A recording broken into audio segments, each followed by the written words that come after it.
রমজান মাস সামনে রেখে ইফতারের প্রধান অনুষঙ্গ খেজুরের বাজারে শুরু হয়েছে নড়াচড়া। নগরীর ফলমন্ডি ও আশপাশের পাইকারি বাজার ঘুরে দেখা গেছে সরবরাহ বাড়ায় অধিকাংশ খেজুরের দামে স্বস্তি থাকলেও কয়েকটি নির্দিষ্ট জাতের দামে রয়েছে অস্বস্তির চাপ। ব্যবসায়ীরা বলছেন চলতি মৌসুমে প্রায় 85,000 মেট্রিক টন খেজুর আমদানি হওয়ার বাজারে ঘাটতি নেই।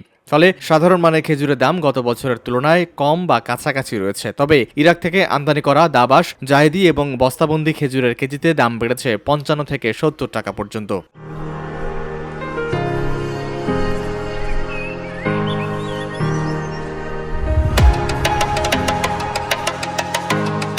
ফলমন্ডির পাইকারি দোকানগুলোতে বর্তমানে জাহিদি, সুক্কারি, নাগাল, সুগাই, মেটজুল, সাফাবি সহ নানা দেশের খেজুর বিক্রি হচ্ছে। মান ও প্যাকেট ভেদে এসব খেজুরের দাম কেজি প্রতি কয়েকশো টাকা থেকে শুরু করে কয়েক হাজার টাকা পর্যন্ত। ক্রেতাদের অভিজ্ঞতা এবার মিশ্র। কেউ কেউ বলছেন ভালো মানের খেজুরে এবার কিছুটা স্বস্তি মিলেছে। বস্তার খেজুরের দাম বাড়ছে এবং ওই জাহিদির দাম বাড়ছে আর ইয়ের মধ্যে দাম বাড়ছে আজুয়া এই সমস্ত এগুলো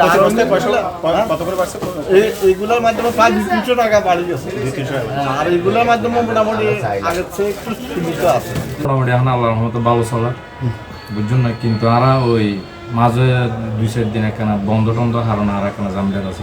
অন্যদিকে আমদানিকারকদের ভাষ্য, ইরাকি খেজুরের দাম বাড়ার পেছনে আন্তর্জাতিক বাজারে ক্রয়মূল্য বৃদ্ধি এবং একটি খেজুরবাহী জাহাজ দুর্ঘটনার প্রভাব রয়েছে। পাশাপাশি সাম্প্রতিক সময়ে বন্দরে কর্মবিরতি ও জাহাজ বিলম্ব হওয়ায় আমদানির খরচও বেড়েছে, যার চাপ কিছু পণ্যের দামে পড়েছে। তবে সামগ্রিক বাজারে বড় ধরনের অস্থিরতা নেই বলে মনে করছেন ব্যবসায়ীরা। তাদের আশা, রমজান শুরু হলে প্রতিযোগিতা বাড়বে এবং দাম স্থিতিশীল থাকবে। রমজানকে সামনে রেখে খেজুরের বাজারে তাই একসঙ্গে দেখা যাচ্ছে বাড়তি সরবরাহের স্বস্তি আর নির্বাচিত কিছু পণ্যের ব্যয় অস্বস্তি দুটোই।